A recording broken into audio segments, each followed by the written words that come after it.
I will start with a small introduction. Today my presentation, these are my lecture notes today, and I'll consider this to be my class. And please don't mind if I treat you as my students. I can take this liberty because of my age.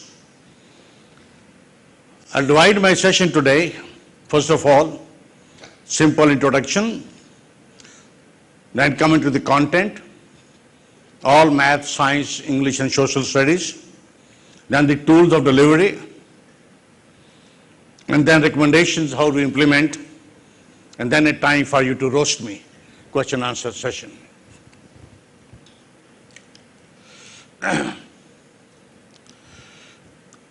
I just read last month a recent study by Organization of Economic Cooperation and Development, where more than 5 lakh students from 65 countries took part in the latest test. I'm talking of December 3rd report, this 1.5 months ago, which covered math, reading and science, with main focus on math. Why? Because they believe that math is the strong predictor of participation in post-secondary education and future success. They believe it's the foundation, and we believe that too. In that study, Shanghai ranked first in mathematics, reading and science in all 3 areas. My friend, reading is reading in English, not in Chinese. Can you believe that even in competition for the rest of the world, in Europe and Western, where their mother tongue is English, Chinese coming first in reading? It's hard to believe. First in mathematics and first in science. Where was India? 63rd from the bottom. East Asian countries performed better than other region, of course, Western Europeans. Math scores have stalled or deteriorated in most countries. These are the research findings. Part of reason pupils do so well in Shanghai, that will be the focus of the talk today. According to this agency, is that they have drive and confidence to fulfill their potential. It is the students' self. They have the drive, the students. And we are converting the nation to be tutor dependent. Send the child to the tutoring, he will learn everything, as if there's a magic over there. Rather than focusing on child's self-development, self-learning. In China and Shanghai, you have 9 out of 10 students telling you, it depends on me. If I invest the effort, my teachers are going to help me to be successful. If I invest the efforts. The focus is students, self-learning. Similarly, in Japan, which was ranked 7th, more than 80% of the students disagreed or strongly disagreed that they put off difficult problems.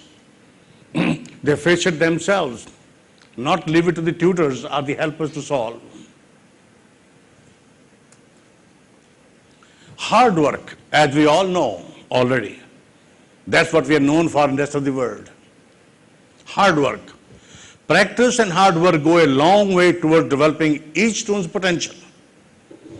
But students can only achieve at the highest level when they believe that they are in control of their success and they are capable of achieving at high level. They are, the key word is they are, themselves.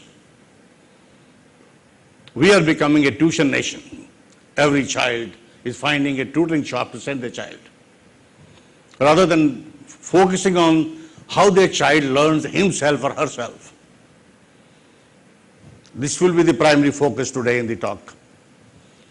Rote memorization, rote learning. Indians are best known for that. All over the world, and we know ourselves too. But I tell you, this study says rote learning is a blessing. If you don't know the basic facts, if you have not memorized the basic facts, you cannot build your knowledge on it. You will spread somewhere. I give you a small example of my own. When I went to the United States, the first semester was tough for me as a student. Out of 3 courses that I took, I got 2 B's and 1 C. And C at a graduate level is a failing grade, and B is barely passing. I thought it 100 times, what is wrong with me? Is it my age, 37 years old, competing with youngsters of 21, 22? Is it my lack of knowledge? What's wrong with me? And I didn't want to go back to India again, giving the image that I have failed to succeed in America. So I took it a challenge. What's wrong? I introspected a lot. Yes, it was my rote memorization habit that is putting me back in the United States, because there is problem solving, where it is activity based and so on, which I was not used to.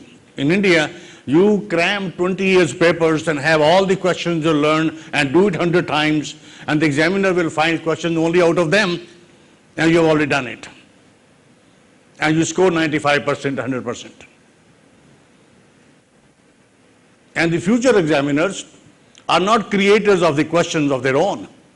They will pull up all the questions from various years. They will also send a paper to CBSE. This is my finding for this year. So it worked.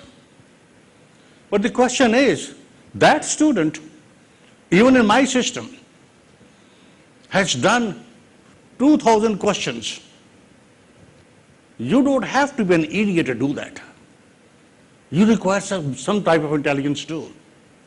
So what was the problem there? Problem was, I was not able to convert those word problems or high-level problems from expression into mathematical models. I was lost in the language. I was not clear about that. After all, problem solving and high-level skill is what? Is to an extent is a language problem. Am I right, Dr. Chinda? I'm referring Dr. Chinda because he is one of the best specialists in CBSE. Probably he examines and evaluates all the papers that goes out. Problem solving has only one major thing, that you don't understand the problem. And one of the most important part in problem solving is how to convert that into mathematical model. Identify the unknown, identify the given information, correlate them, and have a mathematical model. Once you have a mathematical model, rest is routine. Rest is what you learned in India. Solving equations, finding zeros of a function, and so on. Rest is you are used to. It was just that part. So I spent my entire winter break, almost 1.5 months' time, only on focusing on these things. I will do only 5 out of 7 problems, but I will read the problem carefully and translate that into mathematical symbols and do that first. And second and third semester, I was almost nowhere to touch, and it was pretty good throughout. And I finished my PhD within 2 years. What I'm trying to make is, the basic foundations are very, very strong. Even if our kids are not problem solvers, it won't take them too long to become problem solvers if their foundations are strong. So therefore, don't curse rote memorization. Focus that your children must know everything. I'll give you a small example.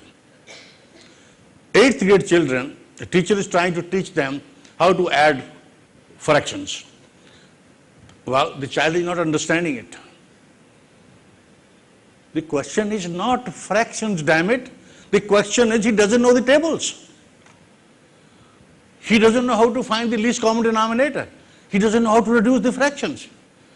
If he doesn't know what he has to learn at 4th or 3rd grade, how can he learn what you are trying to teach? So therefore, my friends, the technology role comes in building strong foundation of the children in what they ought to know, no matter in which direction they go. Whether they are going to be science majors or commerce majors or history majors or whatever. Their basic skills must be very strong. So, we therefore, those skills cannot be developed. You 6th grade teacher or 9th grade teachers cannot start teaching the kids multiplication tables or how to factor an expression. You can't afford that luxury. You can't do that. Even the kids will feel humiliated if you do that. But then, if those skills are lacking, how do you handle that? That is where the technology comes in.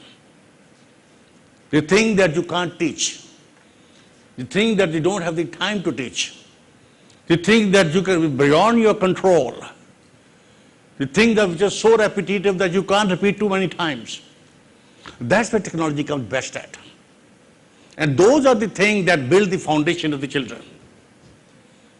So, what we call is the technology enabled learning is the order of the day. And you will see it, you will agree with me. And that solutions must ensure, the teacher must ensure that learner is fully engaged in class and is attentive.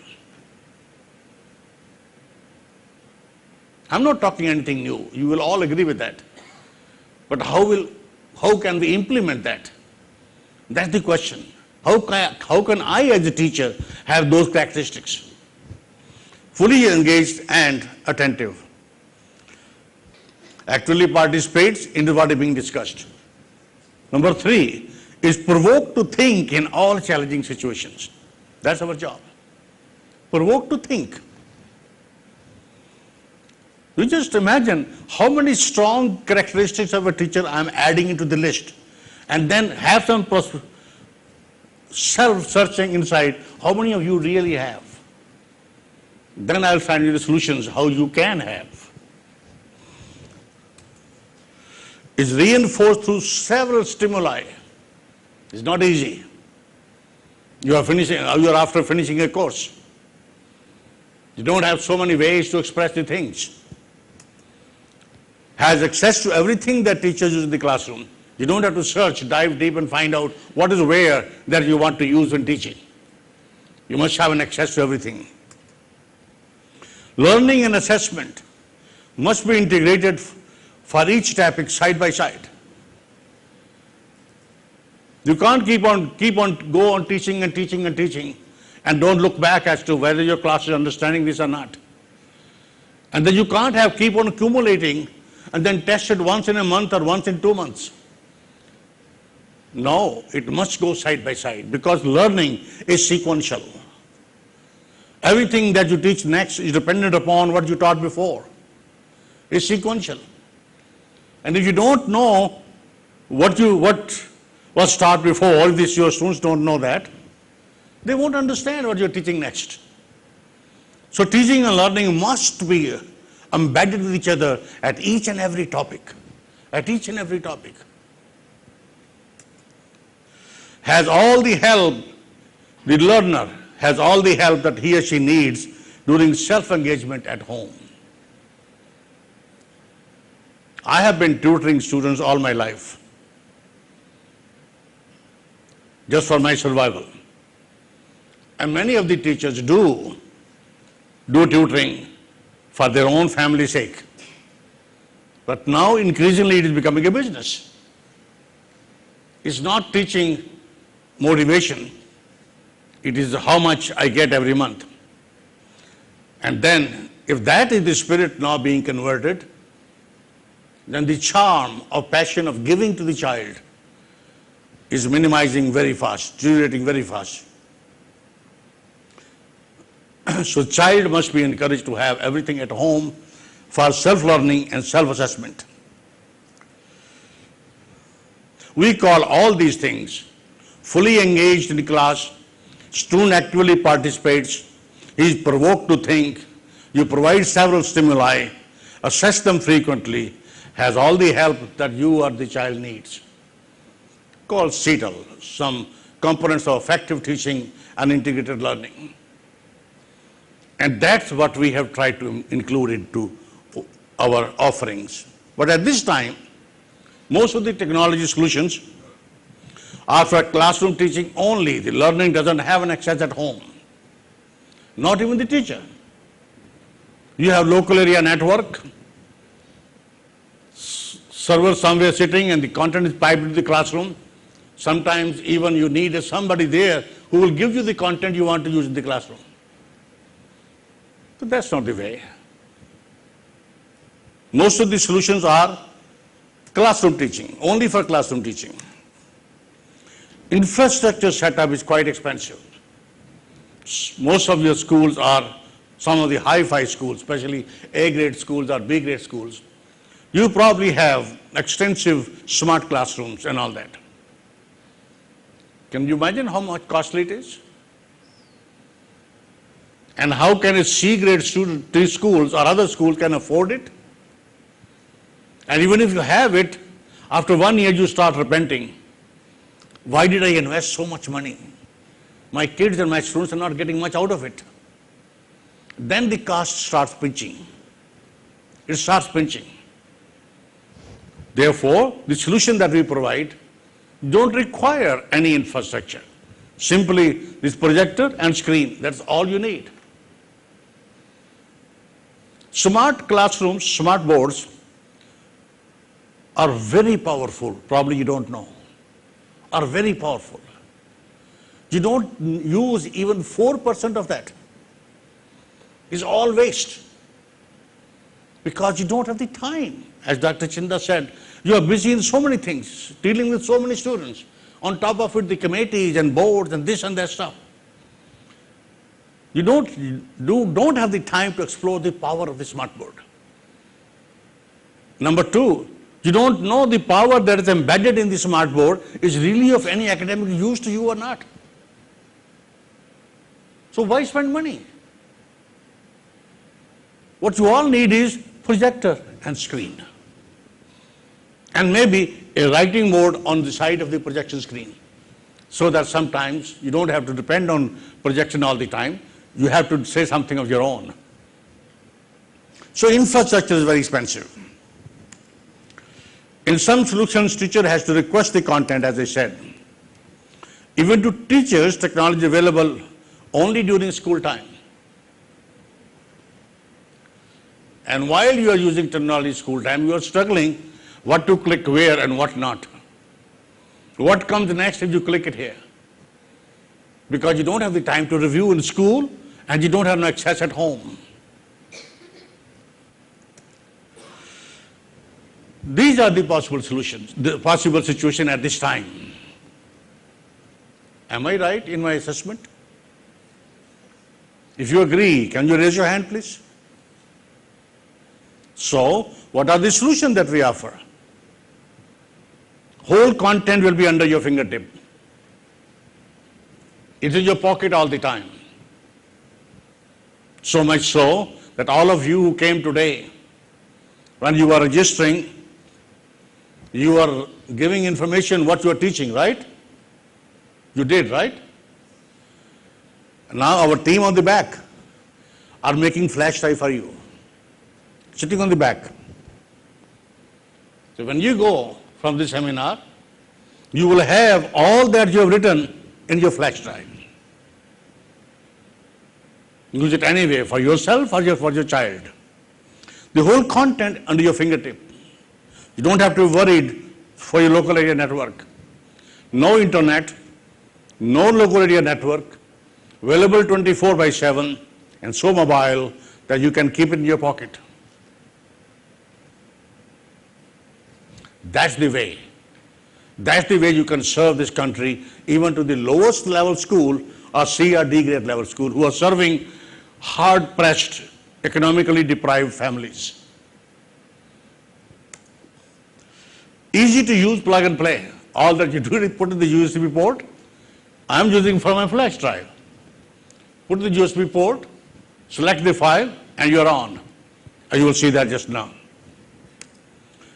No high-end infrastructure required, as I said, projector and screen. That's all you need. And of course, a computer. Same content available to the students for self-learning at home. Your lecture notes becomes tutorials for the students. You have to maintain a certain pace in the classroom. Students have plenty of time. Let them use it again, what you are doing in the classroom, to reinforce what is going on in the classroom. The classroom teaching and at home learning becomes 100% compatible. That's my probably content.